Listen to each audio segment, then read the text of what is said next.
Ladies and gentlemen, the U.S. unemployment rate soared to 14.7% in the month of April 2020. Companies wiped out 20.5 million jobs, the worst job loss in history.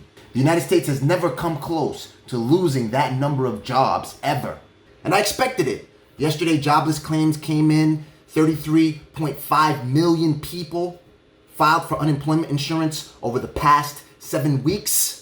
Companies slashed 700,000 jobs in March, and we thought that was bad. The unemployment rate increased to 4.4% from 3.5% in February, the lowest rate since 1969. This pandemic has wrecked the United States' longest economic expansion that started in 2009. By last week, 30 million people had filed for unemployment insurance over the previous 6 weeks. If you added the 7 million people unemployed that the labor report reported for March, you had a whopping 37 million people out of the 162.9 million people that the Labor Department reported in the labor force in March. We had a real unemployment rate of 23%. Even the Dallas Federal Reserve Bank President Robert Kaplan told Fox Business News that unemployment rates will likely reach 20% this year. Factoring labor force numbers from February of 2020, the St. Louis Federal Reserve Bank found that the unemployment rate could reach as high as 32.1% in the second quarter. Reads, summing to the initial number of unemployed in February, this resulted in a total number of unemployed persons of 52.81 million. Given the assumption of a constant labor force, this resulted in an unemployment rate of 32.1%.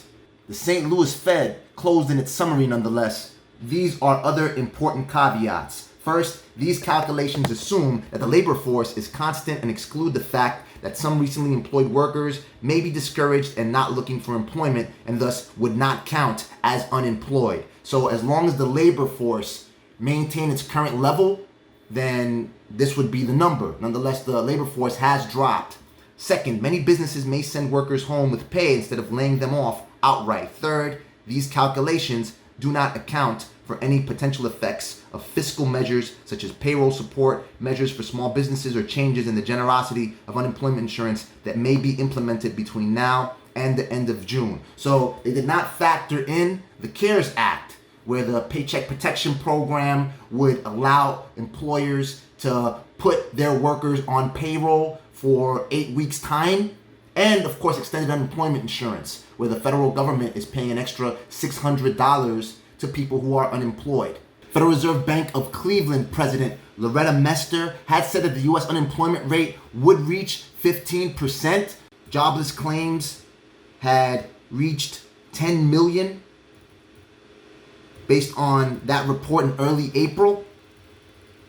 The Federal Reserve has announced that they would open up a new lending facility, the Main Street lending program, and that was 2 weeks away.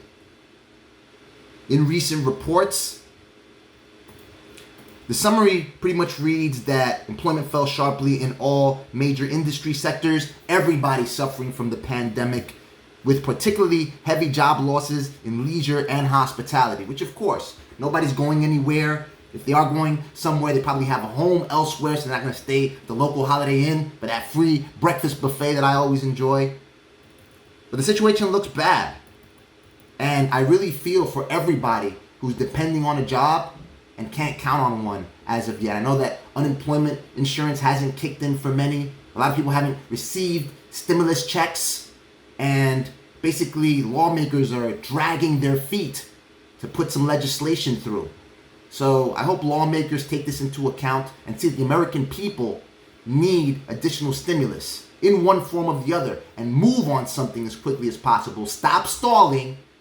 Get on your jobs. The House isn't even meeting until next week.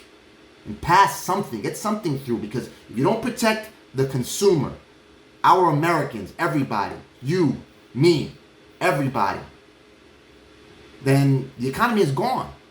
There's going to be no consumption. Consumption makes up about 70% of GDP. That's going to keep contracting, and you're dead. Lawmakers, get on your job, do what you do, save the consumer, save business owners, and recover this economy. If you like the video, click the like button, click the subscribe button to stay on top of all recent developments as we go through this pandemic in terms of stimulus and what's in store for us. Talk soon.